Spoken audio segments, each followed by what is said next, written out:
तुम्हारे हृदय में जब ये निश्चय होने लगे आज से मैं पाप नहीं करूंगा, आपका हृदय इतना पवित्र होने लगा है कि पाप ना करने का, निश्चय करने का अधिकार कर रहा है।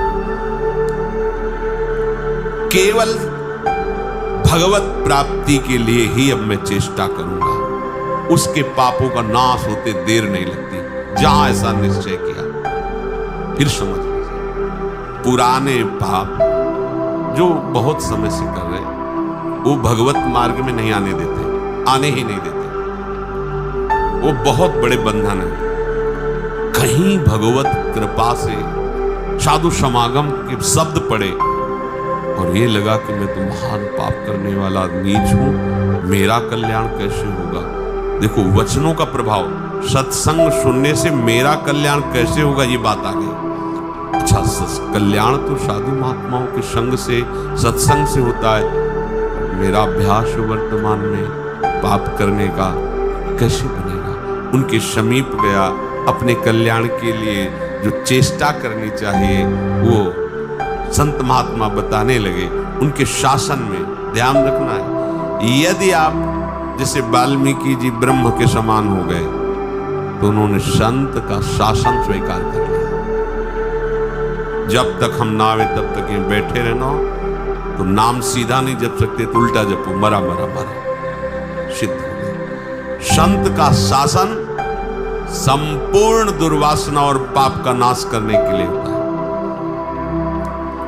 जहां उस संत का शासन स्वीकार किया तो हृदय में बात आने लगती है, अब लो नशाने, अब नाम बहुत पाप किया, अब नहीं करूंगा, हो गया। ये जब आने लगे तो जान लो पूर्व जो पाप बाधक थे वो नष्ट हो गए। तभी ये बात, जो पे दुष्ट हृदय सोई हुई, मोरे सन्मुख आओ की सोई।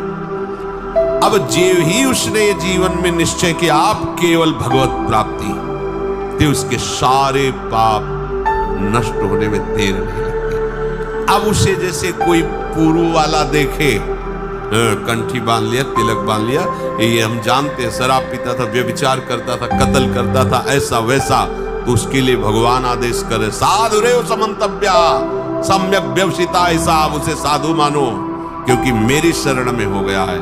मैं कहता हूं अपिचेत सुदुराचारो भजते मां मनन्य भाग, साधु रे समंतव्या सम्यक, कल था आज मेरा हो गया है।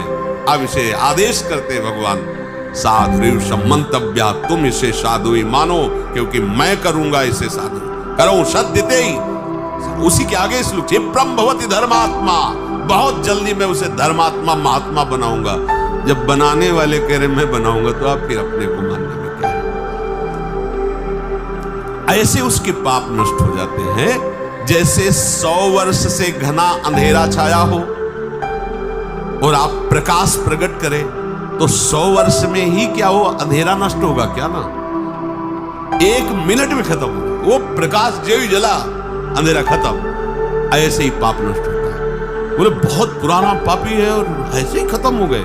ऐसे खत्म होता है शरणागत का पाप जैसे 100 वर्ष से साल में अंधेरा है, एक बल्ब जरा 1 सेकंड में प्रकाश हो, खत्म अंधेरा 100 वर्ष का। अब उसके लिए ये सिद्धांत नहीं कि 100 वर्ष आप प्रकाश करो तब अंधेरा खत्म, नहीं, ऐसे एक क्षण में पाप सारे के सारे भस्म शरण ने स्वीकार कर लिया। शरण ने, हम त्वाम सर्वपापेभ्यो मोक्षयिष्यामि मा शुचा, मैं पवित्र करूंगा। कितने घंटे में? 1 सेकंड में, जा खत्म। जैसे प्रकाश हुआ 100 वर्ष का अंधकार नष्ट, ऐसे अनंत जन्मों के पाप सन्मुख होए जीव मोय जमहि, जन्म कोट यज्ञ नासों। विश्वास करो इस बात पर। चेत, प्रभु कह रहे प्रायः ऐसे पापरत मनुष्यों को ये चेतना नहीं होती कि मैं भगवत प्राप्ति करूं, संत समागम या नाम जप, नाम कीर्तन, चेतना नहीं होती इनकी। ये चेतना लुप्त रहती है। ऐसा नहीं कि उनमें सामर्थ्य नहीं, पर वो लुप्त। पापवंत कर सहज स्वभाव, भजन मूर्ति भावन का, उसके अंदर भाव ही नहीं आएगा भजन आदि का। तो चेत, ऐसे जो पापात्मा जन होते हैं, पहली बात उनके अंदर सत्संग में जाना या भजन आदि इसकी रुचि ही नहीं हो। अगर कहीं भगवत कृपा से या किसी, अब जैसे उनके अंदर ये रत्या है, उनकी पत्नी भगवत चरणारविंद की, महाप्रभु की शरणागत है, आश्रित है, कैसा कृपा बन रहा है। वो जरूर बोलती उस समय फिर मंजीरा लेकर राधा नाम का, ये तो बढ़िया है, राधा नाम कीर्तन कर। यद्यपि ऐसा नहीं करना चाहिए, ऐसे दुर्व्यसन नहीं कर, पर दुर्व्यसन नहीं छोड़ सकते और राधा नाम स्वीकार कर लिया तो इस बात हमें विश्वास है, राधा नाम की महिमा पर निश्चित आपका मंगल होगा। निश्चित आप इसी जन्म में ऐसी घृणा करेंगे कि देख लेना, निश्चित ये नाम और ये भगवत प्रीति, ये भगवत प्रीति। मैं नीच हूं, मैं पामर हूं, अधम हूं, पर प्रभु आपका नाम, आपका गुण कीर्तन, आपकी महिमा, छुट्टी 84 भ्रमंते निर्भय जुगल किशोर, ये हम सत्य मानेंगे। इस असत वृत्ति की सत्ता नहीं है और इसकी राधा नाम की 84 जी की इसकी सत्ता है। इस असत वृत्ति की सत्ता नहीं है, ना सत्व विद्यते भाव, ना भाव विद्यते सत्ता। ये सत वृत्ति तुम्हारा परम मंगल कर देगी।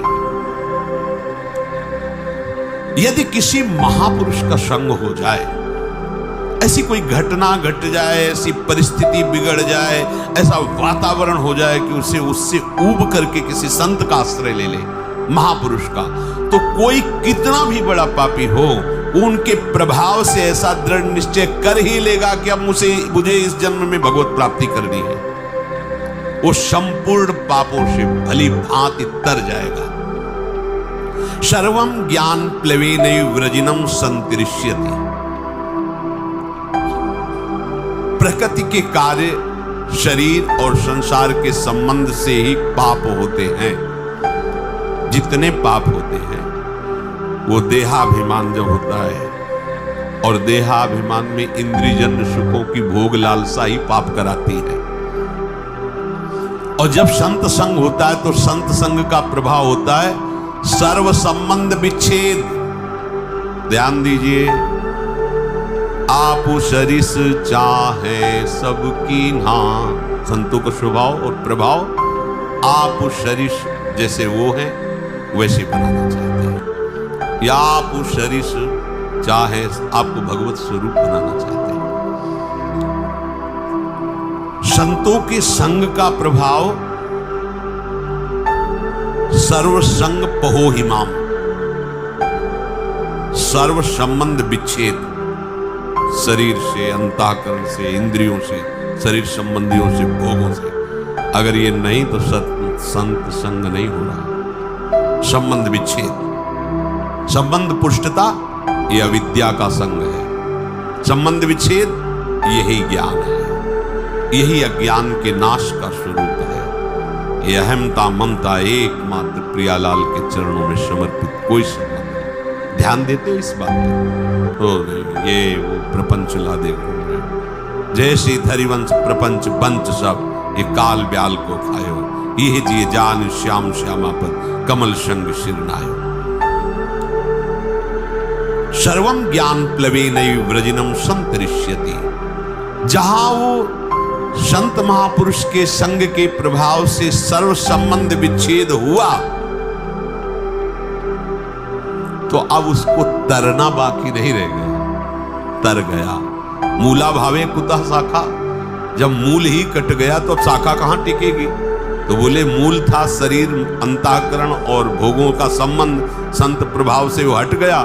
अब जो बचा वो भगवद आश्रय, भगवत प्रीति या स्वरूप बोध। यथैधांसि समिद्धोऽग्निर् भस्मसात् कुरुते अर्जुन, ज्ञानाग्निः सर्वकर्माणि भस्मसात् कुरुते तथा। हे अर्जुन, जैसे प्रज्वलित अग्नि ईंधनों को सर्वथा भस्म कर देती है, ऐसे ही जब संत संग से ज्ञान प्रकट होता है तो संपूर्ण कर्मों को सर्वथा के लिए भस्म कर देते हैं। ये भगवान के वचन। यथैधांसि समिद्धोऽग्निर्भस्मसात् कुरुते अर्जुन।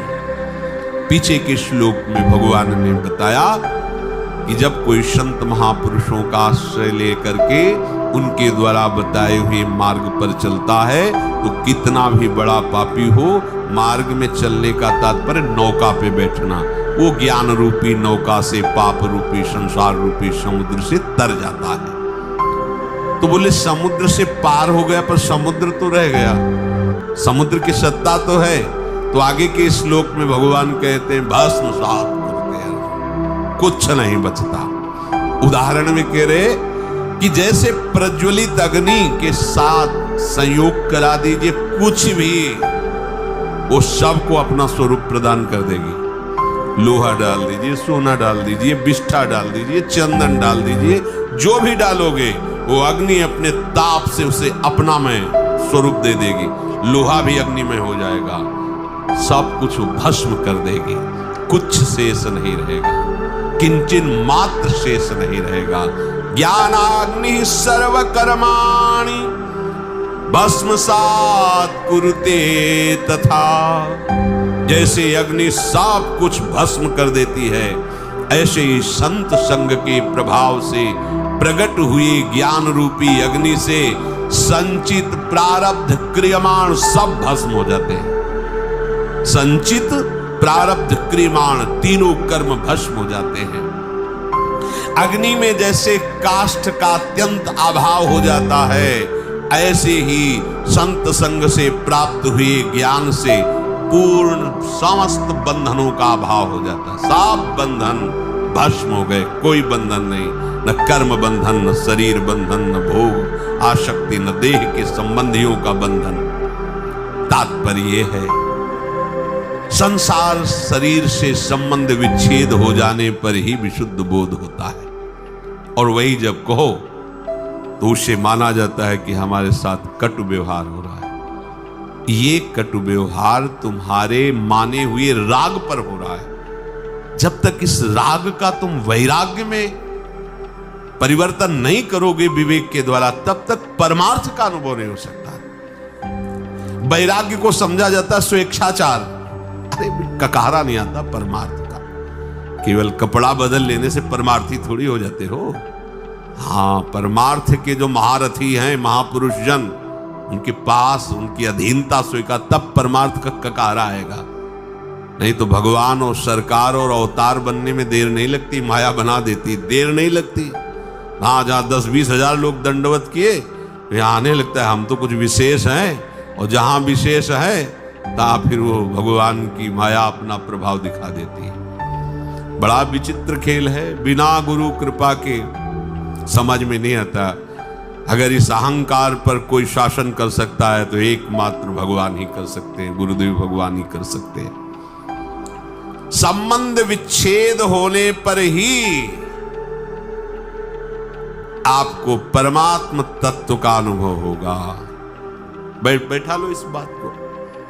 शरीर से अपनापन, शरीर संबंधियों से अपनापन, भोगों से अपनापन हटाना ही पड़ेगा यदि भगवत प्राप्ति करना चाहते हो। देखो महाप्रभु के दूरादपास्य स्वजनान सुखमर्थ कोटिम सर्वेषु साधन वरेश्चिरम निराशा तो वर्षंत में उस सहजाद्भुत सौख्य धाराम श्री राधिका चरण रेणु माम स्मरम। सैकड़ों बार इस श्लोक को सुनाया होगा, आपने सुना होगा और पढ़ा होगा। दूरादपास्य स्वजनान, परिवार के संबंध से बहुत दूर, घर में रहते हुए बहुत दूर, गृहस्थ हो तो भी बहुत दूर, राग रहित होना। जैसे ये बड़े बड़े महापुरुष जो गृहस्थी में, उनके जीवन चरित्रों को पढ़ के देख लीजिए। श्रीवास जी के घर में कीर्तन हो रहा है, पुत्र पधार गया, कान में जाके कहा पुत्र पर महाप्रभु तक आवाज नहीं जानी चाहिए, कीर्तन नहीं बंद होना चाहिए, कीर्तन बंद हुआ तो मेरे प्राण निकल जाएंगे। और उछल उछल कर कीर्तन कर रहे हैं, राग रहित। अगर राग हृदय में है तो चाहे आप गृहस्थ हो, चाहे आप विरक्त हो, इसे कोई फर्क नहीं पड़ता है। ये अंतर का, भगवत प्राप्ति अंतर के विषय से होती है। ये आचार्य परंपरा, ये वेश बाहर से त्याग करते हुए आंतरिक राग को मिटाने के लिए है, जो निवृत्ति मार्ग के उपासक हैं। नहीं तो जो निवृत्ति मार्ग के प्रभु हैं वही प्रवृत्ति मार्ग के प्रभु हैं। जो भगवत प्राप्ति निवृत्ति मार्ग को होती है वही प्रवृत्ति मार्ग को होती। बस अपने सिद्धांत से चले, दोनों को ही वैराग्य धारण करना होगा। एक को बाहरी और आंतरिक दोनों, और एक को केवल आंतरिक बाहरी व्यवहार में रहते हुए भी वो भगवत प्राप्ति वैसे ही करेगा। संबंध विच्छेद, ये बड़ी जोर की बात है। संबंध विच्छेद बिना संबंध के नहीं हो सकता। कोई तो हमारा हो। अब उसको अपनापन ना सदगुरुदेव में है ना श्री जी में है, तो संबंध विच्छेद कर ही नहीं सकता, केवल नाटक होता है। क्या होगा ये लाल पीले धारण करने से? आंतरिक राग की पुष्टता के लिए कपट पूर्वक परमार्थ का पोषण। बड़ा चतुर बनता है जीव, और वो चतुराई करके स्वयं नरक जाने का रास्ता पुष्ट करता है। समझता कोई जानता नहीं। अरे जिसके तुम हो वो तो जान ही रहा है ना। वो तो सबके हृदय बैठा हुआ, वो खुद देख रहा है, साक्षी है सबका, वो सबका दृष्टा है। कैसी भूल है कि जिन विषयों को त्यागने के लिए मार्ग लिया जाता है, उन्हीं विषयों को भोगने के लिए इसका कपट पूर्वक आश्रय। कैसा कैसा भगवान का ये विचित्र माया जाल है। वो जानते दूसरों को उपदेश दे सकता है, वो दूसरों के लिए वो लिखित दे सकता है, और अपने लिए पर उपदेश कुशल बहुत है। दूसरों को उपदेश देने के लिए तो क्या आनंद आता है, लेकिन अपने आचरणों पर उस उपदेश को उतारो, तभी भगवत प्राप्त। संबंध विच्छेद, गुरु से संबंध बनाकर उसका नाटक करना, और संबंध शरीर और शरीर के भोगों से प्रभु को अपना मानने का नाटक करना, और संसार से अपना सत्य भाव रखना, प्रभु को साधन बना लेना और विषयों को साध्य बना लेना। कहां की चतुरता है ये, कहां की बुद्धिमत्ता है? अपने हाथ से अपना नाश कर रहे हो। जब तक संबंध विच्छेद नहीं, तब तक परमात्मा तत्व का बोध नहीं। बातें बनाने वाले तो हम जैसे बहुत है, बहुत बातें बनाने वाले हैं। खूब बढ़िया लच्छेदार भाषण हो सकता है, लेकिन परमात्मा प्राप्ति लच्छेदार भाषण देने और सुनने से नहीं होती, उसका वर्ण करने से होती है। सब संबंध विच्छेद, एकमात्र प्रियालाल से अपना संबंध। वास्तव में जब तक कोई अपना किसी को मानता है, अपना संबंध किसी से रखता है, तब तक प्रभु से अपनापन होता ही नहीं है। जब तक अपने लिए कर्म करता है, अपने लिए भोग सामग्री मानता है, तब तक वो भगवत भाव में प्रवेश ही नहीं पाता है। जैसे देखो, आप चिंता मत करो, आपका भरण पोषण पूरा निर्वाह प्रभु पहले से कर रहे हैं, आप जान नहीं पा रहे हो। कल किसी ने प्रश्न किया था कि अगर माता पिता न रहे अमुक के, फिर उसका भरण पोषण कौन करेगा? ये भगवत शरणागतों के मुख में ऐसी बातें नहीं होनी चाहिए। आज तुम जिनके द्वारा पोषित हो, वो भी उसी के द्वारा पोषित है, उस प्रभु के द्वारा। आज तुम्हारी वो रक्षा कर रहा है, लेकिन तुम किसी को अपना माने इसलिए समझ नहीं पा रहे हो। कल वही तुम्हारी रक्षा करेगा, वही भरण पोषण करेगा। व्यर्थ में चिंता मत करो। ये चिंता तभी होती है जब चिंतामणि श्री स्वामी जी के चरणों से आपने संबंध नहीं स्वीकार किया है। चिंता करने की जरूरत नहीं है। अपने जीवन से हम जानते हैं। हम अपना उदाहरण इसलिए देते हैं कि अपने हृदय की बात हम आपको बता सकते हैं। एक आदमी भी पानी देने के लिए नहीं था। अगर हमें औषधि चाहिए तो मुझे पैसा मांगना पड़ेगा।